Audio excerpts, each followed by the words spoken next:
Hello, I'm Cookie Stoner, and welcome to Cookie Stoner Presents. We're on segment 3 with Joshua Wortham on our coming out series. And as I said, your mom's over there in the background, and she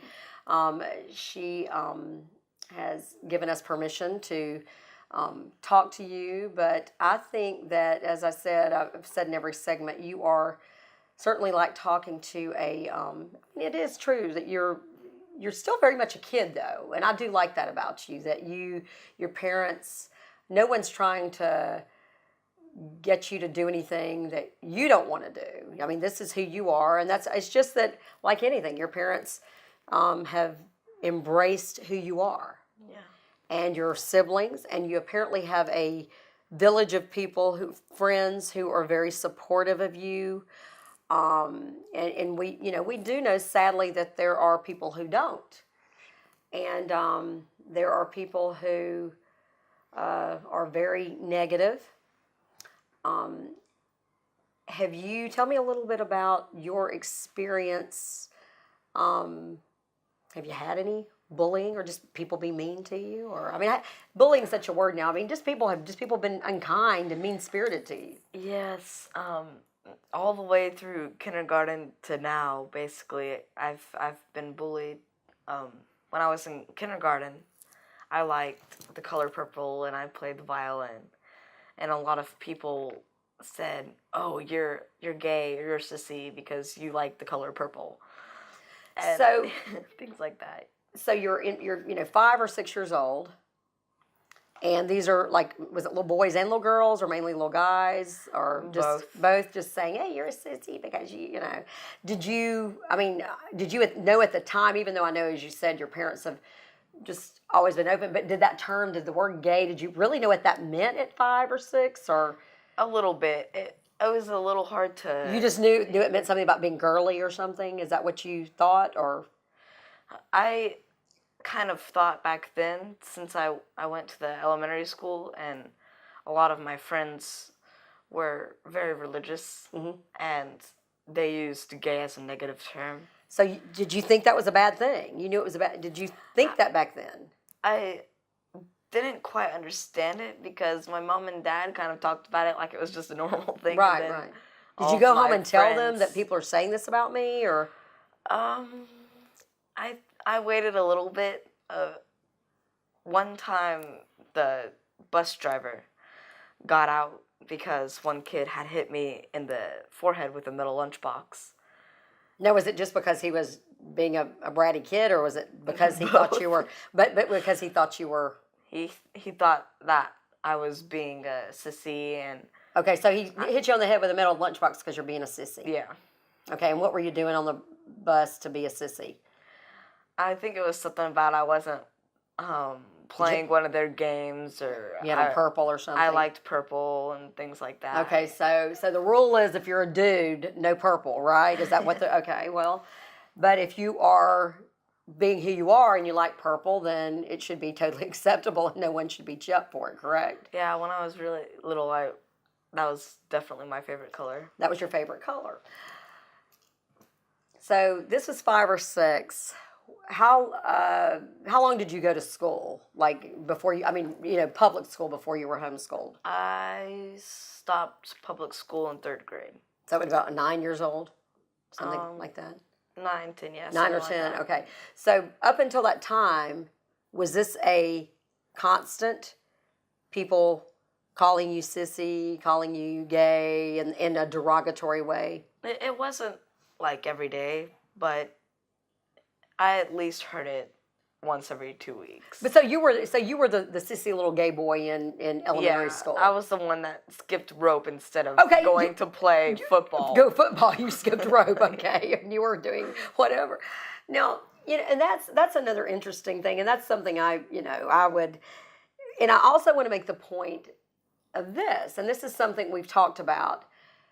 You are comfortable in your gender, but you still like to dress up, and you still like to dress up when you were young, and you like pretty things, and you still like to do things like jump rope or whatever.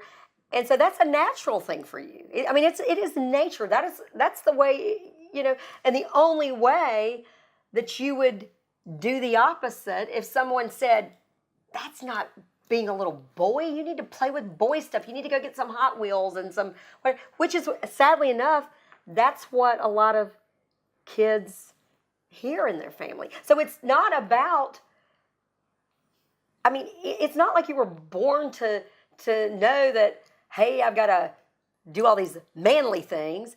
You actually,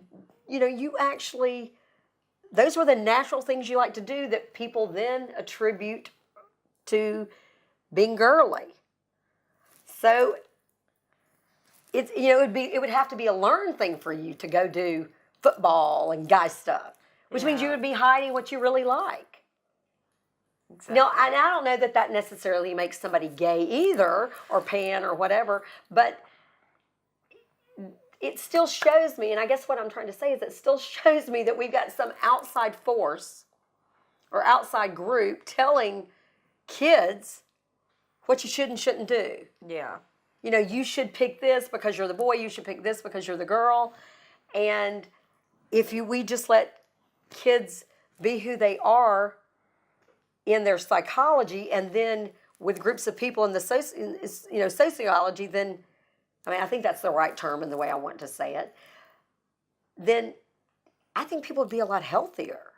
I mean, I know that's kind of silly, but kind of maybe naive, but what do you think? They'd at least be mentally healthier. Mentally healthier, yes, because no one told you couldn't do this or do that. Now, because of those kids picking on you being the little sissy boy, I know you're a strong kid, and you had a strong family. Did it hurt? Was it hurtful? Or it hurt, yes. And you felt, I suppose, separated. A little bit, but Mom has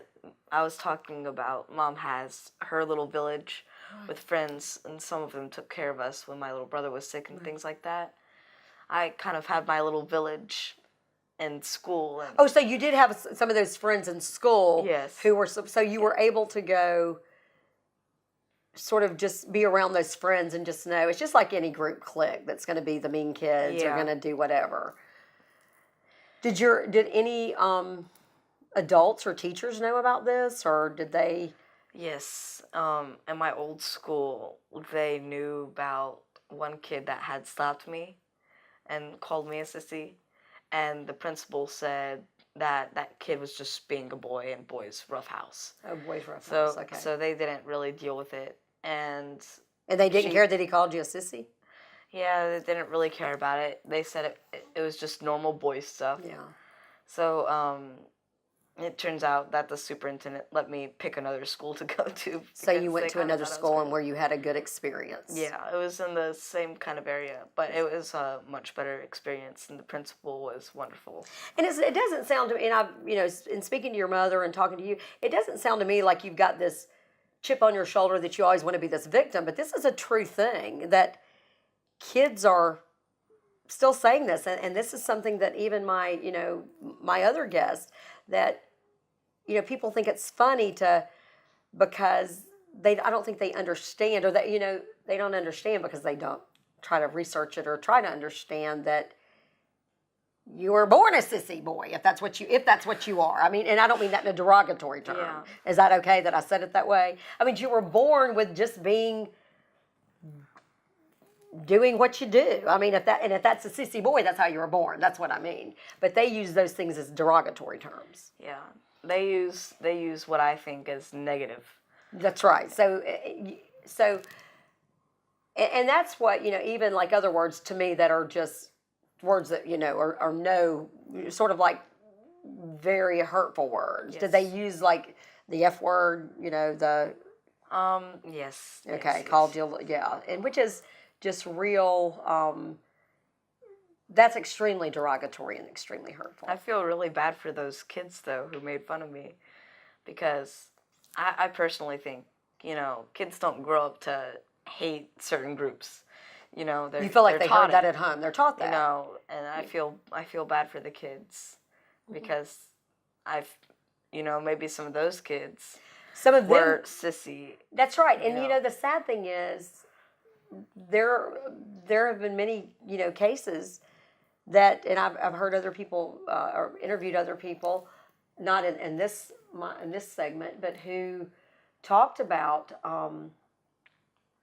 their own homophobia, and sometimes people overcompensate because they want to take their eyes, and you see that it's sort of a textbook thing in movies and whatever, that the big whatever guy is going to be mean to somebody, and yet he may be the big whatever guy, and he may not be as, he may like football, he may like all the manly things, but he still might be gay. So that's what another thing people don't understand there, and there may be a guy who's more effeminate, which is probably a better word than sissy if we're talking about, who may be more effeminate, who may like something that's more feminine, and he may not be gay. I mean, I've actually known men, who, so it doesn't have to do really with that, and that's what's so hurtful, is that someone thinks it's okay to seek someone out and say such mean-spirited things. And I think that if you weren't, there's Keats telling us it's almost time to wrap up this segment.